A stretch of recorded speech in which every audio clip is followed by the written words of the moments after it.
বন্ধুরা, আমেরিকার সুপার পাওয়ারের তকমাটা কোথা থেকে এলো?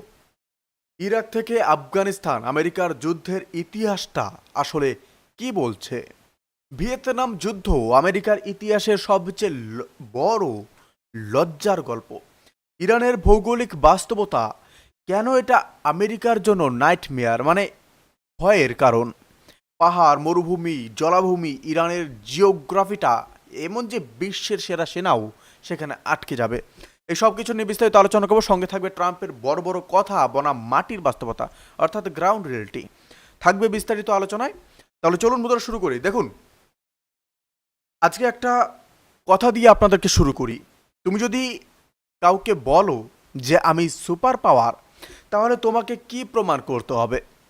প্রমাণ করতে হবে যে তুমি একা লড়াই করতে পারো, একা জিততে পারো, তোমার পাশে 10 জন না থাকলেও তুমি দাঁড়িয়ে থাকতে পারো।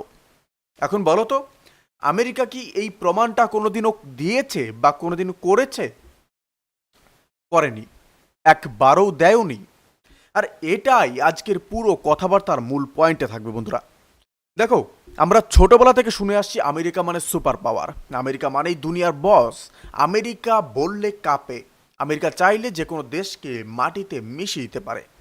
কিন্তু বন্ধুরা, এই যে ধারণাটা আমাদের মাঝে তৈরি হয়েছে, এটা কিভাবে তৈরি হয়েছে একটু ভাবো। হলিউডের সিনেমা দেখেছো? সেখানে কি দেখায়? আমেরিকান হিরো একা গিয়ে পুরো দেশ বাঁচিয়ে আসছে। সিএনএন দেখেছো? বিবিসি দেখেছো? কোন দেশের মিডিয়া সবচেয়ে বেশি গলা তুলে কথা বলে? আমেরিকার। তো এই যে একটা ইমেজ তৈরি হয়েছে, আমেরিকা অপ্রতিরোধ্য, আমেরিকা অজেয়, এটা মূলত মিডিয়া তৈরি করা। বাস্তবের মাটিতে নেমে দেখলে ছবিটা কিন্তু সম্পূর্ণ আলাদা। এবং সেই বাস্তবটাই আমি আপনাদের সঙ্গে আজ শেয়ার করব। প্রথমে একটা ছোট্ট উদাহরণ দিই। ইরাক, সাদ্দাম হোসেন, 2003 সালের কথা। সবাই জানে যে আমেরিকা ইরাকে গিয়ে সাদ্দামকে হটিয়েছিল। কিন্তু কিভাবে? একা গিয়ে না, পুরো ইউরোপ ছিল পাশে, ব্রিটেন ছিল, ফ্রান্স ছিল, জার্মানি ছিল, অস্ট্রেলিয়া ছিল, মানে একটা বিশাল কোয়ালিশন ফোর্স নিয়ে ইরাকে ঢুকেছিল আমেরিকা। তখন সাদ্দামের শাসন শেষ হয়েছিল।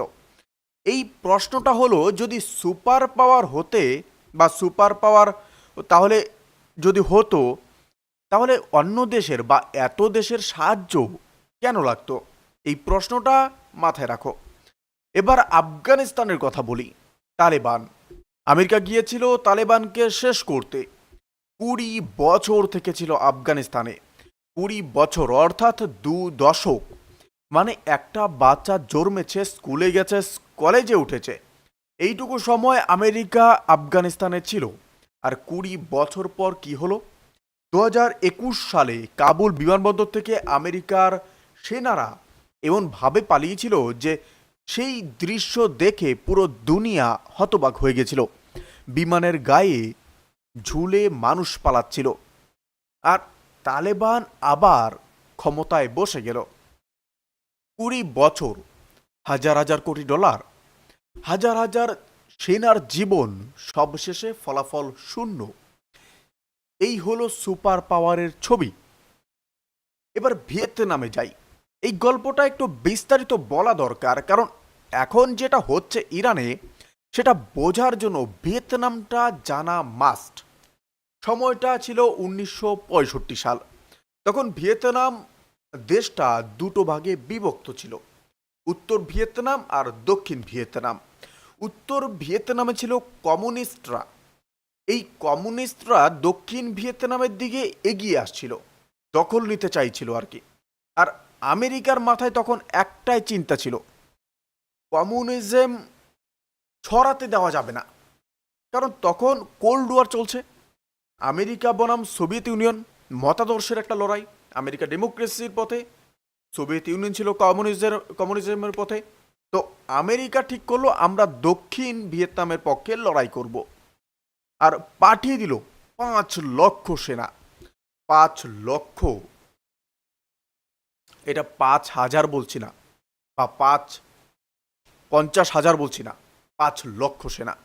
বিশ্বের সবচেয়ে আধুনিক অস্ত্র নিয়ে, অর্থাৎ B2 বোমারু বিমান, তখনকার 1965 সালের নেপা নেপাম বোমা নিয়ে, এমনকি রাসায়নিক কিছু অস্ত্র নিয়ে সেখানে গেল। আমেরিকা ভিয়েতনামের জঙ্গলে নেমেছিল। এখন একটু ভাবো, ভিয়েতনামের জঙ্গলটা কেমন ছিল? ঘন, গভীর, আঁকাবাঁকা, কোথায় শুরু কোথায় শেষ বোঝার উপায় নেই। এই জঙ্গলে যে ভিয়েতনামিজরা যে ছিল, তারা গেরিলা ওয়ারফেয়ার বা গেরিলা যে ওয়ারফেয়ার করতো, সেটা যেভাবে করতো ওইভাবে লুকিয়ে থাকতো, আর এমনভাবে আক্রমণ করতো যে আমেরিকান সেনারা বুঝতেই পারতো না কোথা থেকে গুলি আসছে।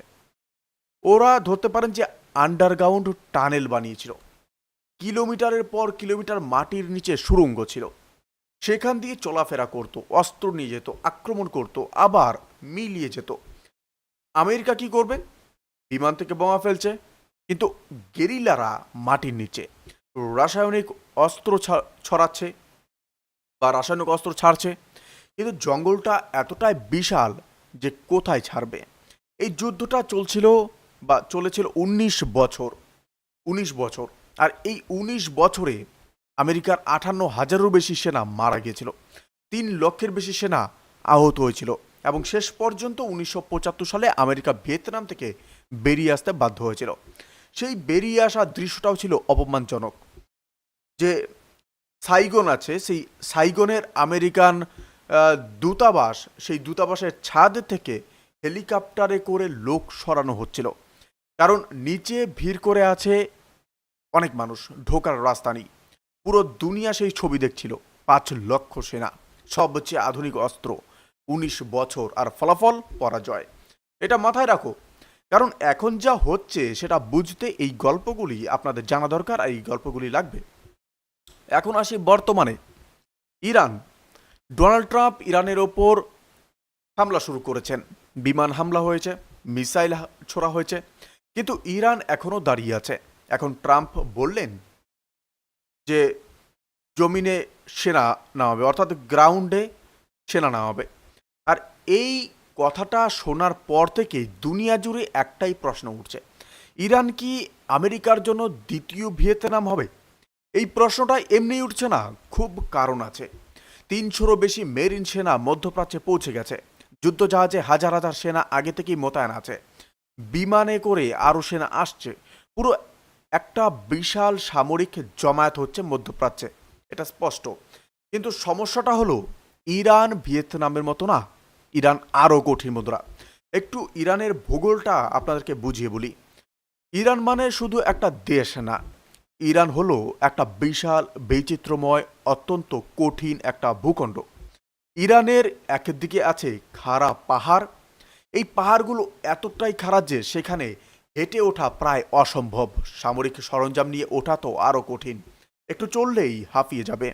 ইরানের আরেক দিকে আছে মরুভূমি, এবং সেটা সাধারণ মরুভূমি না, সেখানে তাপমাত্রা 70 ডিগ্রি পর্যন্ত উঠতে পারে, 50 না 70 ডিগ্রি।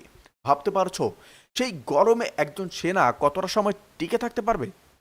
তারপর আছে জলাভূমি, বেশ কিছু এলাকায় এতটাই কাদা যে সেখানে পা দিলে সেনা ডেবে যাবে। ট্যাঙ্ক নিয়ে যাওয়ার কথা তো ভুলেও ভাবা যায় না। আর শুধু এতটুকু না, ইরানের যে রাস্তাঘাট, পাহাড়ের যে ঢাল, এগুলো এতটাই জটিল যে কোন পথ কোথায় যাচ্ছে, কোন পথে ফাঁদ আছে, এটা শুধু ইরানিরাই জানে। একজন আমেরিকান সেনা সেই পাহাড়ে ঢুকে গেলে বেরোনের রাস্তা খুঁজে পাবে না। এটা ভিয়েতনামের জঙ্গলের মতোই, শুধু ফরম্যাটটা আলাদা থাকবে। এবার ট্রাম্পের উদ্দেশ্যটা আপনাদেরকে বলি। ট্রাম্পের চোখ আসলে ইরানের খার্গ দ্বীপের দিকে।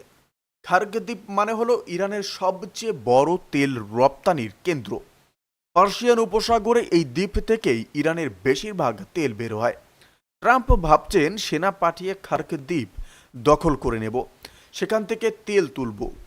কিন্তু বন্ধুরা, এটা এতটা সহজ না।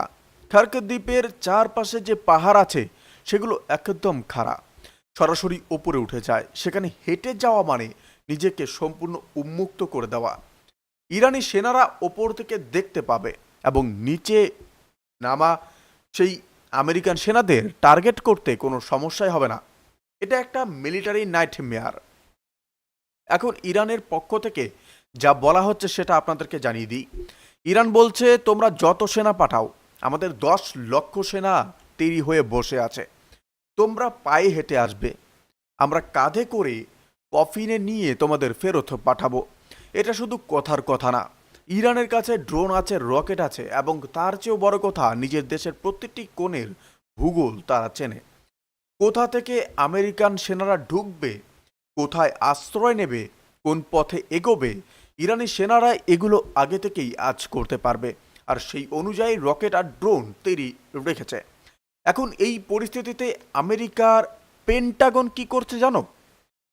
পোর্টেবল বাংকার কিনছে। হ্যাঁ বন্ধুরা, ঠিকই শুনেছ, তৈরি বানানো ছোট ছোট বাংকার যেগুলো বহন করা যায় সেগুলো কিনছে পেন্টাগন।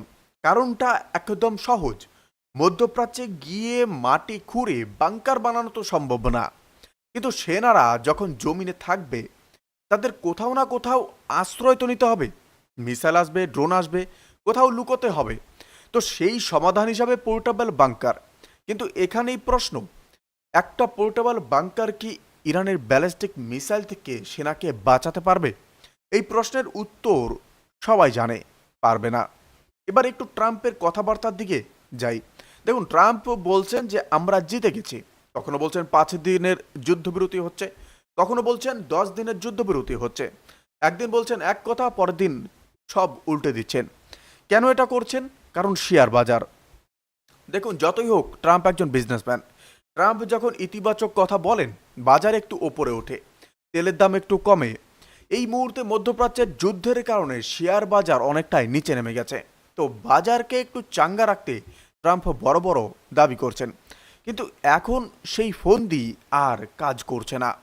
ওয়াল স্ট্রিট জার্নাল সরাসরি লিখে দিয়েছে, ট্রাম্পের এই মিথ্যে মিথ্যে বক্তব্যগুলো এখন আর বাজারে কোনো বেশ প্রভাব ফেলছে না। বাজার নামছেই। ট্রাম্প যত বড়ই দাবি করুক না কেন, বিনিয়োগকারীরা আর বিশ্বাস করছেন না তার কথায়। এবং এটা শুধু অর্থনীতির সমস্যা না, এটা বিশ্বাসযোগ্যতার সমস্যা। সবচেয়ে মজার কথাটা আপনাদেরকে জানাই, আমেরিকার বিদেশমন্ত্রী মার্কো রুবিও কি বলেছে জানো? মার্কো রুবিও মিডিয়াকে বলেছেন, হরমুজ প্রণালী খোলার জন্য আমাদের সাথে কেউ আসছে না, আমেরিকা একা হরমুজ প্রণালী খুলতে পারবে না। এই কথাটা একটু ভালো করে হজম করো। হরমুজ প্রণালী হলো পার্সিয়ান উপসাগরের মুখ। পুরো দুনিয়ার তেলের একটা বিশাল অংশ এই প্রণালী দিয়ে যায়। এটা বন্ধ থাকলে তেলের দাম আকাশ ছোঁয়া। এটা কৌশলগতভাবে কিন্তু অত্যন্ত গুরুত্বপূর্ণ। আর আমেরিকার বিদেশমন্ত্রী বলছেন একা পারবো না। এই হলো দুনিয়ার সুপার পাওয়ারের অবস্থা। সুপার পাওয়ার হলে একা পারা উচিত ছিল, কিন্তু পারছে না। শুরুতে যে কথাটা বলেছিলাম মনে আছে? আমেরিকা কোনোদিন একা যুদ্ধ জেতেনি, এবার সেটা আরেকবার প্রমাণ হচ্ছে। তো এখন দুনিয়া অপেক্ষা করছে আমেরিকান সেনা কখন সরকারিভাবে ইরানের জমিতে পা রাখবে, আর সেই মুহূর্ত থেকে কি হবে। অনেক বিশেষজ্ঞ বলছেন ইরান দ্বিতীয় ভিয়েতনাম হবে, পাহাড়ে আটকে যাবে আমেরিকা, এবং শেষ পর্যন্ত আবার মুখ কালো করে ফিরে আসতে হবে। কিন্তু এই ফেরাটা আসার আগে কতজন সেনার জীবন যাবে, কতটা ধ্বংস হবে, কতটা অস্থিরতা তৈরি হবে, এই প্রশ্নগুলোর উত্তর এখনো জানা নেই। তো বন্ধুরা, এই পুরো ছবিটা দেখলে একটাই কথা মনে হয়, সুপার পাওয়ার মানে শুধু অস্ত্রের ভার না। সুপার পাওয়ার মানে হলো কৌশল, ধৈর্য এবং নিজের সীমাবদ্ধতা বোঝার ক্ষমতা। আমেরিকার কাছে অস্ত্র আছে, বিমান আছে, যুদ্ধজাহাজ আছে, কিন্তু ইতিহাস বারবার দেখিয়েছে শুধু অস্ত্র দিয়ে জঙ্গল জেতা যায় না, পাহাড় জেতা যায় না, আর সবচেয়ে বড় কথা, মানুষের মনোবল জেতা যায় না। ভিয়েতনাম এটা প্রমাণ করেছিল, ইরান হয়তো এটা আরেকবার প্রমাণ করবে। বন্ধুরা, এই আপডেটগুলি কিরকম লেগেছে এবং আপনারা কি বুঝলেন? ইরান কি সত্যিই আমেরিকাকে ঠেকাতে পারবে? কমেন্টে অবশ্যই জানাবেন। ভালো থাকবেন, সুস্থ থাকবেন, ধন্যবাদ। দেখা হচ্ছে নতুন কোনো ভিডিওতে। আপনারা যদি নতুন হয়ে থাকেন এই চ্যানেলে, তাহলে চ্যানেলটি সাবস্ক্রাইব করে আমাদের পাশে থাকুন। ভালো থাকবেন, সুস্থ থাকবেন, ধন্যবাদ।